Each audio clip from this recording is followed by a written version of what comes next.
Job सुरक्षा 58 साल को लेके जो है सुबह सुबह कुछ और जो है ताज़ा जानकारी ले आए यहाँ। क्योंकि लाखों की संख्या में जो कच्चे कर्मचारी हैं वो इंतज़ार किए हुए हैं कि हरियाणा सरकार हमें जो है जॉब सुरक्षा कब प्रदान कर देगी, कब हमें जो है जॉब सुरक्षा की सैलरी मिलनी शुरू हो जाएगी। क्योंकि लंबा टाइम हो चुका है और जॉब सुरक्षा जो है आपको जो आपके एसओपी के रूल बनाए हैं उसके अनुसार जो है काम शुरू है। जॉब सुरक्षा में क्या टाइम लग सकता है, इस पॉइंट में क्या लिखा है, वह कितने दिन का जो है मामला है, वो सारी बातें रहेंगी और इस पॉइंट के अकॉर्डिंग ही जो है आगे काम भी चलने की संभावना है। डिपार्टमेंट जो है जॉब सुरक्षा की तैयारी में लगे हुए हैं कि कच्चे कर्मचारी जिसको जो है अपना 5 साल कंप्लीट कर लिए हैं उनको जॉब सुरक्षा दी जा सके। आपने दिखा दिया सारी इन्फॉर्मेशन। तो इस प्रकार से जो भाई आपको भी जो है लगभग साथियों को पता होगा कि हरियाणा सरकार जो है आपके सर्विस रूल भी जारी कर चुकी है और इन सर्विस रूल के अकॉर्डिंग ही जो है आपको जॉब सुरक्षा का लाभ दिया जाएगा। इसके अंदर कुछ ऐसे भी पॉइंट डाले गए हैं जिसके अकॉर्डिंग ही आपका जो है आगे काम बढ़ने का काम हो सकता है। स्टार्टिंग में बात कर लें भाई, आपका जो एक 5वां पॉइंट आ जाता है आपकी एसओपी के अंदर, ठीक है, समक्ष पद सुनिश्चित करने की नीति। यहाँ पे जो है आपका जो समुचित प्राधिकारी समक्ष पद को सुनिश्चित करने के दौरान निम्नलिखित जो है रीति को अपनाने का काम करेगा। यानी कि जितने भी जो भी कर्मचारी जहाँ भी डिपार्टमेंटों के अंदर लगे हुए हैं उनका जो है एक बायोडाटा जो है तैयार होकर अपने अपने हेड ऑफिस के अंदर जाओगा, ठीक है। फिर वो जो है पद को सुनिश्चित करने का काम करेंगे कि ये पद जो है अपने डिपार्टमेंट के अंदर लागू है या नहीं है और उसके अकॉर्डिंग जो है ये जो बंदा है ये जो है इस पद के लिए ओके है या नहीं है। यानी कि बहुत सारे कर्मचारी तो ऐसे हैं जो सैंक्शन पोस्टा में, बहुत सारे कर्मचारी ऐसे हैं अनसैंक्शन पोस्टा में हैं, लेकिन कुछ एक पद ऐसे भी हो सके हैं जो इन पदों से जो है मेल नहीं खाते हैं, तो उनके लिए जो है सुनिश्चितता करी जाओगी। बहुत सारे कर्मचारी ऐसे भी हैं जिसने जो है अपने 5 साल बिल्कुल एक्यूरेट कंप्लीट कर लिए हैं, उनको जो है कोई भी समस्या नहीं है। बहुत सारे कर्मचारी ऐसे भी हैं भाई जो डिपार्टमेंट का भी समझ में नहीं आओगी कि इसके 5 साल कैसे कैलकुलेशन करा। जैसे कि उदाहरण के तौर पर मैं आपको बता दूं भाई कि हरियाणा सरकार ने एक जो है पत्र निकाला था कि 15/8/2019 से पहले जो भी कर्मचारी लगा हुआ है उसको जॉब सुरक्षा मिलेगी। लेकिन बहुत सारे कर्मचारी ऐसे हैं जो 15/8/2019 के बाद में लगे हैं, उनको जॉब सुरक्षा के अंदर कवर नहीं किया जाएगा। लेकिन अब भी जो हरियाणा सरकार ने जब एसओपी के रूल बनाए तो उसके अंदर 240 दिन का मामला आ गया। अब ये जो 15/8/2019 वाले हैं और 15/8 मान लो वह 2020 लग की कैलकुलेशन करा तो इसके अंदर जो है 365 दिन बैठे हैं। इन 365 दिनों में तो जो भाई 240 दिन अगर आप माइनस कर दें, अगर 240 दिन माइनस कर दें तो 125 दिन और बैठे हैं भाई।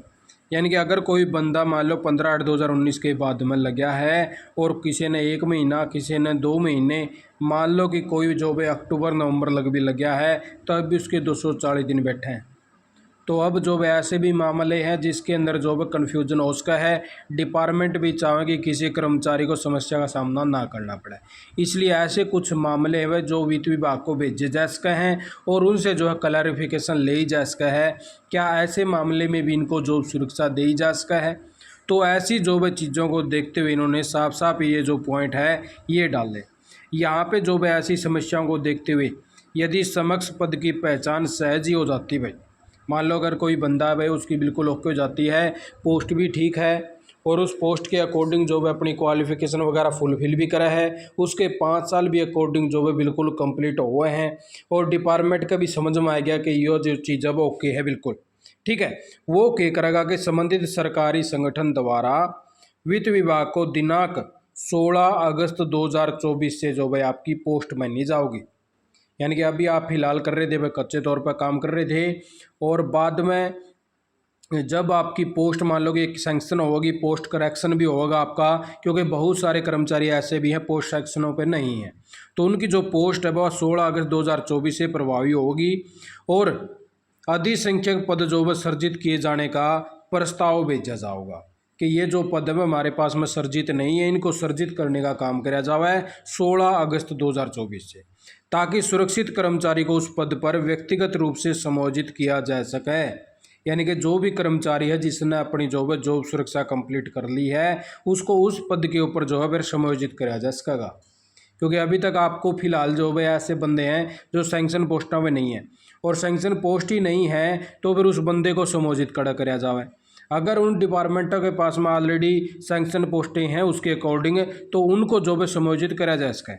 लेकिन सैंक्शन पोस्ट ही नहीं होंगी तो समायोजित कैसे करा जाएगा? तो ऐसे भी बहुत सारे मामले हो सके हैं भाई, जैसा कि यहाँ पे साफ साफ लिखा हुआ है। तो इस प्रकार से जो भी वो क्या करेगा डिपार्टमेंट कि वित्त विभाग से अनुमोदन प्राप्त करने का काम करेगा, वहाँ पे जो भी वित्त विभाग के अंदर भेजेगा। उसके बाद में समायोजित प्राधिकारी द्वारा जो भाई भूतलक्षी प्रभाव सेवा सुरक्षा का आदेश जो है जारी किया जाएगा। यानी कि अगर उसका सारी चीज़ें ओके हैं भाई, और उसको पद को सृजित करने के लिए जो है विभाग अपने वित्त विभाग में भेजेगा, वित्त विभाग उसको जो अनुमोदन दे देगा, उसके बाद में उसका सेवा सुरक्षा का जो आदेश है वो जारी किया जा सकेगा। ठीक है। उसके बाद में दूसरा पॉइंट नंबर डाला हुआ, यदि समक्ष पद की पहचान सहज नहीं की जाती अथवा जहां पात्र संविदात्मक कर्मचारी के पद का नाम पद्धति विद्यमान स्वीकृत नियमित पद से भिन्न है, यानी कि अलग अलग प्रकार से वही अनुमोदन आगे हर चीज़ इसके अंदर का देखी जाओगी कि आपकी पोस्ट कैसी है, आपकी क्वालिफिकेशन सेम है या नहीं है, आपकी पोस्ट कौन सी है, आप इस पद के अकॉर्डिंग इस डिपार्टमेंट में काम कर सको या नहीं कर सको, ऐसी बहुत सारी चीज़ें होंगी। उसके अकॉर्डिंग फिर जो भाई संविदात्मक कर्मचारी के पद का नाम उसकी सब कुछ जो अलग अलग भिन्न है, तो संबंधित सरकारी संगठन वेतनमान शैक्षणिक योग्यताएं व कर्तव्यों के स्वरूप के सुझाव के साथ प्रस्तावित नाम पत्ती के साथ 16 अगस्त 2024 से प्रभावी अधिसंख्यक पद के सृजन के लिए प्रस्ताव सरकार को भेजेगा भाई। यानी कि मान लो भाई अगर कोई ऐसी पोस्ट निकल गई जिसके अकॉर्डिंग आपकी जो है क्वालिफिकेशन सेम नहीं हुई, तो उसके अंदर आपको जो है हो सका है, क्या पता आने वाले दिनों में, हम इसको क्लैरिफाई तो नहीं करते लेकिन फिर भी अंदेशा लगा रहे हैं इन चीज़ों का कि हो सकता है कि आपकी जो पोस्ट है उसको जो भाई कम कर दिया जाए। मान लो कि आप अगर कोई पोस्ट के अकॉर्डिंग क्वालिफिकेशन फुलफिल ना करते हो तो ऐसा हो सकता है, तो उसके अकॉर्डिंग जो भाई ये मामले जो है फिर क्या पता वित्त विभाग को भेजे जाएँ, और फिर जो भाई वित्त विभाग उस चीज़ को देखेगा के समक्ष पद के निर्धारित करेगी कि सरकार संगठन के प्रस्ताव को प्राप्त होने पर 90 दिन के भीतर जो है ऐसा मामला देखेगी। ऐसे मामले के अंदर जो है फिर जो है उसकी स्वीकृति दी जाएगी, फिर सेवा सुरक्षा के जो आदेश जारी करे जाएंगे अनुल्लंघन जो गैर देखा है उस नमूने के अकॉर्डिंग, यानी कि उसके अकॉर्डिंग जो है उसको एक पत्र दिया जाएगा जिसके अंदर बाकायदा सारी चीज़ें जो है कंप्लीट होंगी। लेकिन उसके अंदर भी ऐसा मामला देखा गया, अगर कर्मचारी संतुष्ट ना हो तो 15 दिन के अंदर जो है अपनी शिकायत दर्ज करवा सके। क्योंकि मान लो अगर कोई पोस्ट के अंदर कोई दिक्कत हुई तो उसके अंदर साफ साफ लिखा होगा, फिर आपको अकॉर्डिंग उसके जो है बताया जाएगा कि आपको इतनी सैलरी दी जाओगी, ये कुछ जो टर्म एंड कंडीशन आपको मानी जाऊँगी। वो अनुल्लंघन जो गए है वो भी आपको एक बार दिखा देते हैं नीचे जो जारी कर रखे हैं भाई नीचे। तो इसके अकॉर्डिंग जो भाई आपका जो है काम चलने लग रहा है।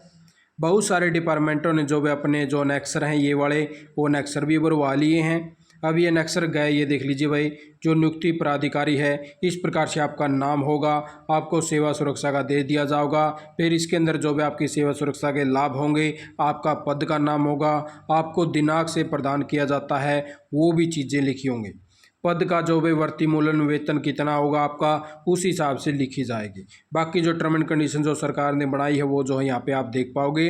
तो इस प्रकार से जो है नीचे सिग्नेचर वगैरह होंगे। यहाँ पे 15 दिन का जो है साफ साफ लिखा हुआ भी है कि 15 दिन के भीतर जो है आप जो है अपनी प्रस्तुति करनी होगी। यदि आप निर्धारित समय में जो है स्वीकृति रिपोर्ट प्रस्तुत नहीं करते तो यह माना जाएगा कि आपने सेवा सुरक्षा का जो प्रस्ताव है वो स्वीकार कर लिया है। तो ऐसी जो चीज़ें चल रही हैं, फिलहाल की बात कराएं, ये जो भी सूचनाएं मिल रही हैं तो इसके अकॉर्डिंग ही जो भाई आपका आगे काम होगा जो SOP में रूल बनाए हैं। और आप साथी भी जो है कमेंट कर देना कि किस किस विभाग में जो है इस प्रकार से कार्रवाइयाँ चल रही हैं, किस विभाग ने अपने जो है जो नेक्सर हैं वो भरवाए हैं, किस विभाग ने जो है अपना डाटा जो है आगे भेजने की कोशिश भी करी है। तो ऐसी जो है आप साथी भी अपने अपने कमेंट जो है शेयर कर देना। जैसा कि 5 नंबर पॉइंट में लिखा हुआ है उसी के अकॉर्डिंग हमने आपको बता दिया है।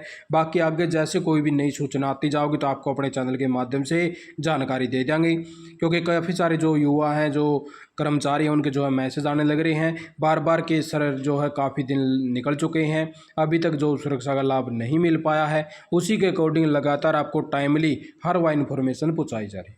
आपने वीडियो देखा, आपका बहुत बहुत धन्यवाद। जय हिंद, जय भारत, जय हरियाणा।